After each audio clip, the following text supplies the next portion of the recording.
우리는 매일 전쟁의 소식을 들으며 살아갑니다. 특히 러시아의 침공으로 일어난 우크라이나의 전쟁은 1년이 넘게 계속되고 있어 안타깝기만 합니다. 이 전쟁이 비록 우리나라로부터 아주 멀리 떨어져 있는 곳에서 벌어지고는 있지만 한국 전쟁과 비슷하기 때문에 더욱 안타까운 것입니다. 러시아의 침공으로 일어났다는 점, 그리고 전차고 탱크가 아직까지 전쟁의 중요한 전략 무기라는 것이 놀랍습니다. 물론 그때와는 전혀 다른 전쟁 양상을 보여주는 것으로 미사일과 드론이 있습니다. 러시아로부터 아주 빠른 속도로 수십 개의 미사일이 날라오면 우크라이나는 최근 미국으로부터 제공받은 패트리엇 미사일로 요격하는데 극초음속 미사일로 알려진 킨잘까지 떨어뜨리는 것으로 알려졌습니다. 미국의 패트리엇 미사일이나 이스라엘의 다비드 슬림, 뭐냐면 우리말로 다윗의 물매란 뜻이에요. 라고 이름 붙여진 이런 것들은 정말 상대방의 어디선지부터 날라오는 미사일로부터 저들의 국민들과 재산을 보호하고 있는 거예요. 저는 이것들을 생각하면서 오늘날 사탄의 주 공격 목표가 되고 있는 크리스찬의 가정을 향해 날아드는 미사일 같은 사탄의 유혹을 파괴하기 위한 방패가 필요하다는 생각을 하게 되었습니다. 저는 오늘 가정의 달 세 번째 주일을 맞아 성령의 감동이 있어 가정을 파괴시키려 하는 사탄의 공격을 막아내기 위해 성경이 제시하고 있는 우리가 사용해야 할 지혜에 대해 가정을 지키는 3가지 방패라는 제목으로 전하고 은혜를 나누도록 하겠습니다. 첫 번째 방패입니다. 하나님의 말씀을 분명하게 아는 것입니다. 따라해봅시다. 하나님의 말씀을 분명하게 아는 것이다. 이것이 가정을 지키는, 사탄의 공격으로부터 가정을 보호하는 그런 방패라는 것이죠. 이제 가정의 달 세 번째 주를 지나면서 우리 교회는 몇 가정이 우리 곁을 떠나는 가슴 아프고 안타까운 일을 겪고 있습니다. 한 가정에서 생긴 부부간의 문제가 평소에 가깝게 지내던 성도님들과의 상담관에서 넘었지 말아야 될 선을 넘는 일이 일어났고, 이 과정에서 다른 성도까지 연루되었는데 이 일이 드러나면서 하나님의 영광을 가르는 일이 벌어진 것입니다. 이 문제에 대해서 그 누구보다 더 교회를 책임지고 있는 담임 목사인 저의 책임이 큽니다. 제가 성도님들을 하나님의 말씀을 바르게 가르치지 못한 결과이기 때문입니다. 물론 제가 거의 1년 가까이 이제 항암치료를 받느라 제대로 교회를 들고 오지 못한 점도 있겠지만, 저는 지난 몇 주 동안 이 사건을 겪으면서 이제 제 생각이나 상식적으로 이해할 수 없는 일이 일어난 데는 이제 악한 영의 역사가 일어났다고 봅니다. 가정을 파괴하려고 벼르고 있던 사탄에게 믿음이 연약한 성도는 빌미를 제공했고, 물에 빠진 사람처럼 허우적거리는 저를 도와준다고 한 섣부른 조언과 행동이 여럿이 함께 사탄의 올매에 걸려 고통당하는 결과로 이어진 것입니다. 저는 이 일을 겪으면서 지금 우리는 마태복음 24장에 나타나 있는 예수님의 말씀하신 세상 끝 곧 말세를 살고 있음을 다시 한번 확인하게 되었습니다. 많은 적그리스도들이 와서 사람들을 미혹하고 난리와 난리의 소문을 듣게 되고 나라끼리 대적하여 일어나고 기근과 지진이 있으리라 예언하셨는데, 이 모든 것이 오늘날 우리 주변에서 일어나고 있으니 이미 재난이 시작된 것은 틀림이 없습니다. 주님이 말씀하셨습니다. 그때에 많은 사람이 실족하게 되어 서로 잡아주고 서로 미워하겠으며 거짓 선자들이 많이 일어나 많은 사람을 미혹하게 하겠으며 불법이 성함으로 많은 사람의 사랑이 식어들이라. 그러나 끝까지 견디는 자는 구원을 얻으리라. 마태복음 24장 10절에서 13절 말씀입니다. 이제부터는 더욱 적극적으로 위기의 가정을 건강하게 만드는 목회사에게 힘쓰기로 저는 결단하였습니다. 그리고 믿음의 가정을 이제 파괴하고 교회가 어려움을 겪는 데에는 사탄의 미사일 같은 공격이 있기 때문에 가정과 교회를 보호하려면 이것들을 막아내기 위한 지혜가 필요하다는 성령의 감동이 있었습니다. 사탄의 강력한 공격으로부터 가정을 보호하기 위해 찾아내야 하는 패트리엇 미사일 같은 지혜가 들어있는 것이 아담과 하와의 타락의 이야기라는 것을 또 발견하게 되었습니다. 옛뱀 사탄의 유혹을 받아 하와가 하나님께서 먹지 말라 금하신 선악을 알게 하는 나무 열매를 이제 따먹고 남편에게 주자. 아담은 하나님의 말씀을 알면서도 이것을 받아먹음으로 죄가 세상에 들어오고 결국 심판을 받아 에덴 동산을 쫓겨나고 죽게 된 것입니다.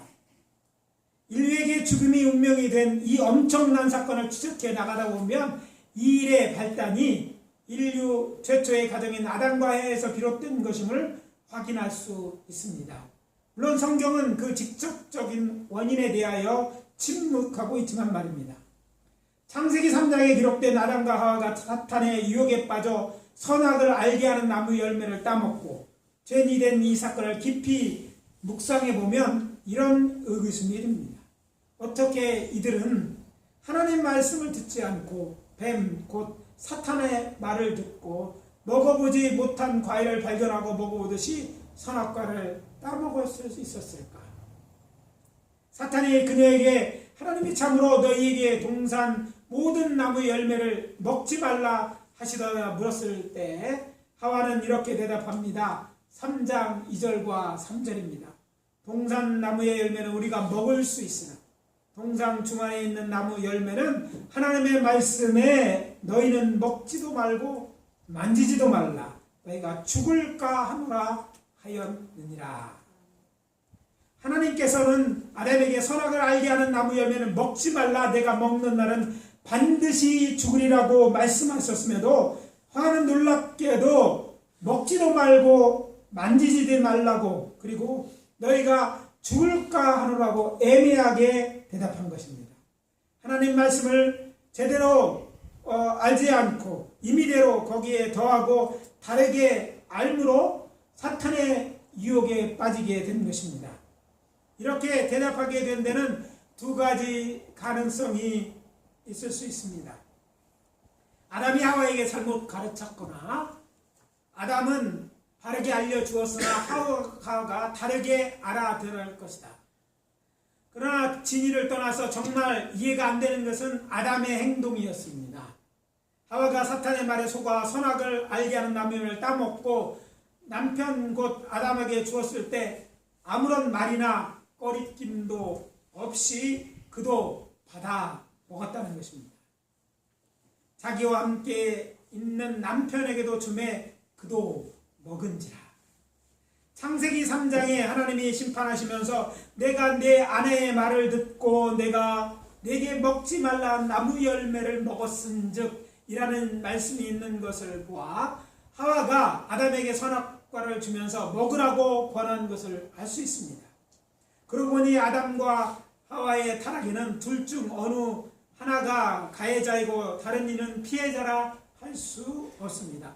둘 다 과오가 있다는 말입니다. 이후 이 과정에서 생긴 모든 문제의 뿌리는 하나님의 말씀을 어긴 죄가 있는 것입니다. 죄를 지으면 그 대가를 치러야 합니다.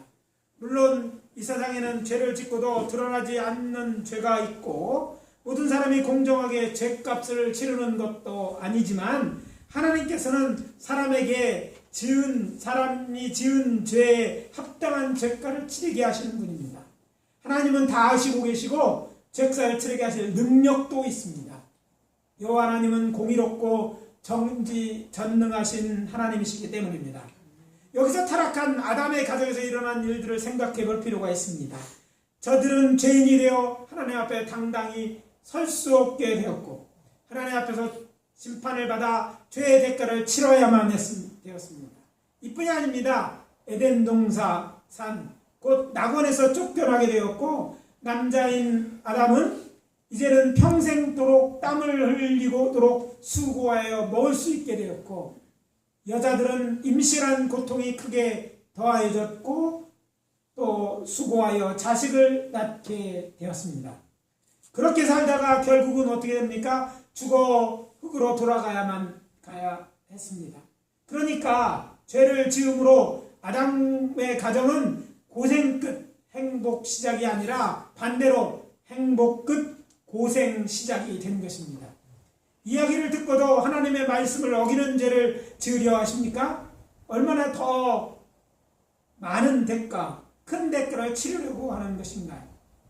하나님의 말씀을 정확히 아는 것이 사탄의 유혹이나 내 속에 남아있는 죄의 쓴 뿌리에서 나오는 악을 제거하는 유일한 무기입니다. 과거에도 그랬듯이 오늘날에도 사용되어지는 무기라는 거예요. 사탄이 어떤 거짓말로 우리를 넘어뜨리게 할지 모릅니다. 그래서 말씀드립니다. 주일 예배 시간에 30-40분 설교 말씀을 듣는 것만으로 하나님의 말씀을 잘 알 수는 없습니다.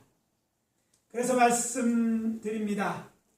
성경을 분명히 알기 위해 성경을 공부해야 돼요. 그리고 적당히 알지 말고 정확하게 알아야 돼요. 그리고 아는 대로 그 아는 말씀, 하나님을 시험하지 말고 하나님의 말씀이 아니라면 아니는 거예요. 세상 누가 얘기해도 누가 이렇게 돼 시대가 변했다, 이건 하나님의 말씀이 아니에요. 알고 있는 그 말씀을 대로 믿고 그 말씀대로 살면 되는 거예요. 그래야지 사탄을 이기고 사탄의 유혹을 물리칠 수 있고 이런 것들로부터 우리의 가정을 지킬 수 있는 것입니다. 네.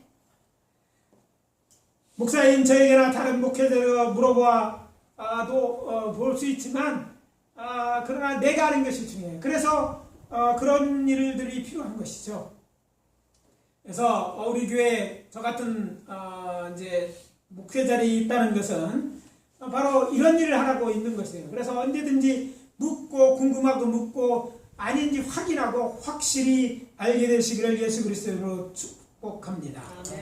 공격해오는 미사일을 무력하게 하기 위해 미사일을 쏘아 떨어뜨듯이 사탄의 유혹이나 나의 정욕을 깨뜨리는 방법은 하나님의 말씀으로 이기는 길밖에 없습니다. 유대 광야에서 40일 동안 굶주렸을 때 사탄의 세 가지 유혹을 모두 하나님의 말씀을 들어 물리치신 예수님처럼 말입니다. 그래서 권면합니다. 가족 모두 하나님의 말씀을 분명하게 알기 위해 힘쓰고 그 말씀으로 사탄의 유혹을 물리치고 세상을 이기는 그리스도인이 되시기를 예수 그리스도의 이름으로 축복합니다. 축복합니다. 두 번째 방패입니다. 사랑하기 위해 결혼하는 것입니다. 따라해봅시다. 사랑하기 위해 결혼하라. 미혼자들을 따라해보시기 바랍니다. 미혼자들, 사랑하기 위해 결혼하자. 미혼자들만 다 해요. 아직 뭐 결혼도 안 했어요. 가만히 있지 말고 사랑하기 위해 결혼하자. 이제 이미 결혼한 분들은 따라해 보시기 바랍니다. 결혼했다면 너의 배우자를 사랑하라. 이것이 하나님의 뜻이다. 다시 해봅시다. 결혼했다면 너희 배우자를 사랑하라. 이것이 하나님의 뜻이다. 인류의 최초의 가정이었던 아담의 가정을 생각해 보십시오. 아담이 하와를 사랑해서 결혼하는 것이 아니라 하나님께서 아담이 독처하는 것을 좋지 않게 여기셔서 하와를 만드셔서 아담에게 이끌어 오게 되었을 때, 그래서 부부가 되었을 때 서로 사랑하게 된 것이 아닙니까? 기독교의 뿌리에 남아있는 유대인의 전통에 대해 다룬 마빈 윌슨이 쓴 기독교와 히브리 유산이라는 책에 보면 유대인의 결혼에 관한 이야기가 나옵니다. 그는 결혼과 성은 하나님으로부터 왔으며 따라서 선한 것이라 주장합니다. 그러면서 결혼 후의 사랑에 대해 언급합니다. 성서시대의 히브리 남녀들은 동방에서 살았던 까닭에 사랑에 대해 다른 관점을 가지고 있어요. 서양 사람들과 다른 관점을 가지고 있었어요. 무엇보다 사랑을 감정적인 격앙이 아니라 서약으로 보았습니다. 여러 세기 동안 유대인들은 결혼 후에 사랑을 발전시키고 심화시켜야 할 필요성을 잘 설명해주는 창세기 24장 67절에 대해서 특별한 관심을 가졌습니다. 이삭이 리브가를 인도하여 그의 어머니 사라의 장막으로 드리고 그를 맞이하여 아내로 삼고 사랑하였더라. 따라해 봅시다. 아내로 삼고 사랑하였더라. 아내로 삼고 사랑하였더라. 결혼 후에 사랑하였다는 얘기죠. 간단히 말해 히브리 족장들에게 있어서 사랑은 결혼 다음의 일이었습니다. 고대 근동의 성서 세계에서 커플들은 결혼 후에 서로 사랑하게 되어 있었던 것입니다. 그래서 랍비 문호는 하나님을 세상에 짝을 지으시는 분, 곧 결혼 중매자로 묘사하고 있습니다. 사실 지금으로부터 100여 년 전만 하여도 동양에 속해 있는 우리나라도 전통적으로 중매 결혼이 일반적이었고 부부는 결혼 후에 서로 사랑하지 않았습니까? 동양이기 때문에 결혼 후에 사랑하는 거였어요. 새로운 일이 아니라는 얘기를 지금 드리고 있는 거예요. 물론 요즘은 생각하고 있지 않지만 우리에게 생각해야 될 문제로 이걸 제시하는 것이죠. 두 사람이 결혼으로 결합한 다음에 그들의 사랑이 더 따뜻해져 가고 성숙해져 가는 것이 결혼에 대한 성서적 히브리 개념인 것입니다. 이를 비유적으로 설명한 책이 심리학자였던 walter 트로비쉬 목사의 베스트셀러인 나는 한 여자를 사랑하였다입니다. 그는 이 책에서 동양과 서양의 결혼을 잘 비교해 놓았습니다. 사랑은 결혼 전뿐 아니라 결혼 후에도 필요한 것을 강조하면서 그는 한 동양 사람이 유럽인에게 한 것을 인용하였습니다. 우리는, 서양인이 이렇게 물었겠죠? 당신은 사랑도 하지 않는데 결혼할 수 있느냐? 이렇게 물었을 때 그는 이렇게 말합니다. 우리는 참수풀을 불에 올려놓습니다. 그러면 서서히 따뜻해져 갑니다. 그렇지만 당신들은 뜨거운 수풀을 찬 그릇에 담아놓습니다. 그것이 서서히 식어갑니다. 여러분, 정말 죽고 못 살아서 결혼하지만 그 사랑이 계속 가는 게 아니에요. 근데 문제는 사랑하니까 결혼한다고 생각하는 사고에서 붙잡혀. 이게 세상적 사고인데 이게 사탄적 사고예요. 그러면 사랑이 없으면 어떻게 돼요? 많은 사람들이 사랑하지 않으니까 이혼해야 된다고 생각해요. 근데 이게 성서적이 아니라는 것들에 대해서 누구도 가르치지 않은 거예요. 저는 이건 심각한 문제예요. 오늘날 가정을 파괴하는 것, 이게 안타깝게도 사랑에 대한 얘기라는 거예요. 근데 이 사랑에 대한 이야기, 가정을 파괴하는 사탄의 이 계략을 무너뜨릴 수 있는 전략은요, 하나님의 말씀대로 사는 거예요. 결혼 후에 사랑하는 것입니다. 사랑하기 위해 결혼하는 것으로 믿고 결혼했다면 더욱 사랑해야 돼요. 물론 참 정말 하나님의 은혜로 사랑해서 결혼했다면 좋은 일입니다. 그러나 그곳에 멈춰서지 말고 그러니까 결혼했으니까 더욱더 그것도 사랑해서 결혼하니까 반대해서도 결혼했으니까 더욱더 사랑해야 마땅하다는 것이죠. 물론 현대 서구사회에서나 오늘날 우리나라에서 배우자를 사랑하는 법을 배우는 것보다 사랑하고는 사람과의 결혼에 대해 더 중점을 두고 있는 것 또한 사실입니다. 그러나 그것이 갖고 있는 이런 문제들을 심각하게 생각할 필요가 있습니다. 또 사람들은 말하죠. 사랑은 노력으로 안 된다고 하면서 부부끼리 서로 사랑하려면 최소한의 노력도 하지 않은 채 이런 말에 속아서 가정을 파괴하고 깨트립니다. 근데 그렇게 결혼을 파괴한 사람들이 겪는 것이 뭐예요? 한번 이런 문제로 이혼한 사람 자꾸 이혼을 해요. 다른 사람과 살다 보면 그래 내가 옛날이 더 나은 것 같아. 또 더 살다 보면 이건 옛날 사람이 낫고 이거 오늘 사람이 좋고 완벽한 사람이 없어. 그래서 거꾸로 생각하면 그 사람에게 나는 어떻겠어요? 마찬가지입니다. 완벽한 사람이 어디 있어요? 흠없는 사람이 어디 있습니까? 그러나 그것 때문에 사랑의 감정이 안 들어. 감정이라고만 생각해가지고 감정은 매어 있다면 여러분 이것이 사탄의 계략에 빠지는 거예요. 서약이 하나님 앞에서의 약속이. 오늘날 저를 놀라게 하는 일은요, 믿음이 좋은 사람도요 하나님 앞에서 결혼하지 않습니다. 하나님의 축복을 그들은 잊어버리는 거예요. 그것도 생각하죠. 요새 트렌드가 그래요. 기절 초풍할 일이에요. 하나님 없는 사람, 우리끼리 좋아하는 사람 얼마나 가겠어요. 그러니까 많은 가정이 깨지는 것이지 보편화되어 있어요. 왜 이렇게 되었는가? 그 점에 대해서 우리는 너무 놓치고 있는 거예요. 세상에 잘못된 사탄의 그 빌미가 된 것들은 없애야 돼요. 결혼식장에서 할 수 있어요. 그러나 결혼은 하나님 앞에서 결혼해야 되고 하나님 앞에 서약하는 거예요. 그래야지 잘못됐으면 바꿀 수도 있는 거지. 좋아해서 사랑한다? 좋아하지 않는다면 어떻게 됩니까? 사랑의 감정이 더 이상 나지 않는다고. 젊은 때가 아니지 않습니까? 사랑의 그 감정은 시간이 그렇게 길지 않다고 얘기잖아요. 그러면 뭐예요? 다 불평불만일 뿐이에요. 사랑하기 위해 사랑하는 자와 전혀 다르다는 것이죠.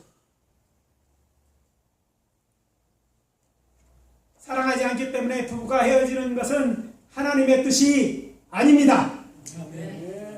대신 하나님께서 하나님의 섭리에 따라 우리를 부부로 묶어주셔서 가정을 이루게 하셨다면 서로 사랑하기 위해 하나님께 잘 안되면 기도하고 뭐예요? 하나님께 기도하는 거예요. 도와달라고. 왜 그것을 기도하지 않아요? 하나님 사랑할 수 있게 해주세요. 이런 사랑의 마음 생길 수 있도록 기도하시고 끝없이 노력해야 할 것입니다. 하나님의 말씀을 지키고 하나님의 뜻이니까 약속했으니까. 근데 좋으신 하나님이 선하신 하나님이 가만히 계시겠어요? 도와주실 것입니다.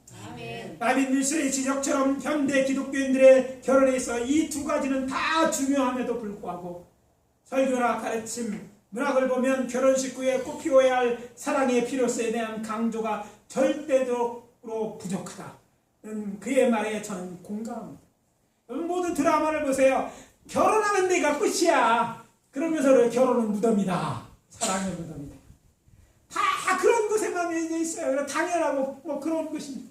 그러나요, 결혼은 시작입니다. 새로운 시작이에요. 이제 사랑했으니까 좋은 일이죠. 더 사랑해서 그걸 성숙하게 만드는 거예요. 그냥 있어도 말을 하지 않아도 뭔가 주고받지 않아도 그냥 사랑하고 그 사랑 가운데 사는 거예요. 그래서 결혼하고 좋은 사랑에 사는, 그렇지 않은 사람은 생명이 거의 뭐 10여 년 더 긴 거로 나타나지 않습니까? 있어주는 것만 그런데, 하물며 있어주는 건 그런데 사랑한다면 어떻게 했어요? 언제 부르실지 모르죠. 계속해서 더 많이 행복할 수 있지 않겠어요?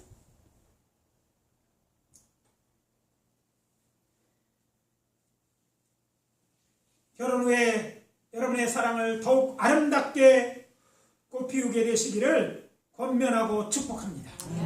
그리고 아직 혼인하지 않았거나 못하시는 분들에게 말씀드립니다. 정성경 잘 들어요. 하나님의 특별한 부르심이 있는 것이 아니라면 사랑을 위해 결혼하시기를 예수 그리스도의 이름으로 축복합니다. 사랑하는 사람이 결혼하지 못한다 하시고, 하는 사람이 없어서 결혼하지 못한다만 이야기하지 마시고 결혼하고 사랑할 배우자를 찾아보십시오. 자, 세 번째 방편입니다. 성경적 가치관을 가지고 하나님의 말씀대로 사는 것입니다. 따라해 봅시다. 성경적 가치관을 가지고 하나님의 말씀대로 사는 것이다. 오늘날 사탄이 교회를 무너뜨리기 위해 즐겨 사용하는 무기는 매스미디어, 곧 방송이나 영화 또는 핸드폰을 통하여 성경과 다른 가치관을 심어주고 잘못된 정보를 보냄으로써 성도들을 하나님의 일 말고 세상 일로 바쁘게 하는 거예요. 다른 가치관을 심어주고 다른 일로 계속 바쁘게 하는 거예요. 바쁘다고 일에 덜고 삽니다. 저 또한 바쁘게 살았던 인물. 아파 보니까 제가 제일 많이 드는 게 이제 쉬라는 거예요. 지난번 얘기했잖아요. 제가 이제 저를 위해 기도해주고 도와준 목회 곧 감사해서 이월절 하가들어 식사를 대접했더니 한 친구 목사가 화를 벌컥 내는 거예요. 그냥 그렇게 막 쉬지 않고 일해갖고 아팠는데 또 일을 만들었다고. 뒤지고 혼났죠. 사랑해서 그런 거예요. 근데 사람들이 주일하고 같으면 하나님 할 일은 말이 있어요. 근데 주일하고 다른 일 때문에 바빠. 그래서 그 일하느라고 하나님의 일을 하지 않습니다. 바쁘다. 가정을 돌보지 않습니다. 근데 가정이 무너지는 거. 결국 그런 거 열심히 쫓아다니다 보니까 뭐예요? 결국 얻는 것들이 마치 안개와 같이 사라질 것들이고, 남는 것, 무너진 가정, 그리고 여러 것들이 이런 것밖에 남지 않는 거예요. 주변에 한번 돌아다 보십시오. 남녀노소에 상관없이 많은 사람들이 핸드폰을 그 안에 시시각각이라는 뉴스나 정보를 얻거나 드라마, 영화 보면서 게임 구경하면서 뭐 정신이 없지 않습니까? 요즘은요, 한국이나 미국이나 뭐 여기나 저기나 상관없이 어린애나 다 핸드폰 보고 있어. 버스 지하철 타거나 보면 귀에서 무슨 새로운 뉴스가 있겠어요. 아침에 보고 점심에 보고 조금 전에 보고 또 봤는데, 그럼 뭐 새로운 것들이 올라오죠. 그런데 뭐 그게 좋은 거냐, 뭐 그런 구별 없이 자꾸 보는 거야. 그러다 보니까 해야 될 걸 잊어버리는 거야. 안 하는 거야, 못 하는 거예요. 문제는 그렇게 다양하게 수집된 정보는 잘못되거나 또는 과장되어 많음에도 불구하고 그것을 가려내는 것이 쉽지 않습니다. 특별히 어느 한쪽으로 치우친 정보를 계속 취하다 보면 가치관이나 이념 편협하게 되고, 또 게임을 하자게 되면 게임의 특성, 비현실적인 폭력적 성향을 뜨기 쉽은 거예요. 그것은 결국 그렇게 돼 있는 거예요. 그런데 뭐 아버지도 하고 아들도 하고 같이 하고, 네, 이렇게 되는 거예요. 물론 그것들이 잠깐 그럴 수도 있죠. 휴식도 필요한 걸 이해합니다. 그런데 이것에 중독된 사람이 너무 많다는 거예요.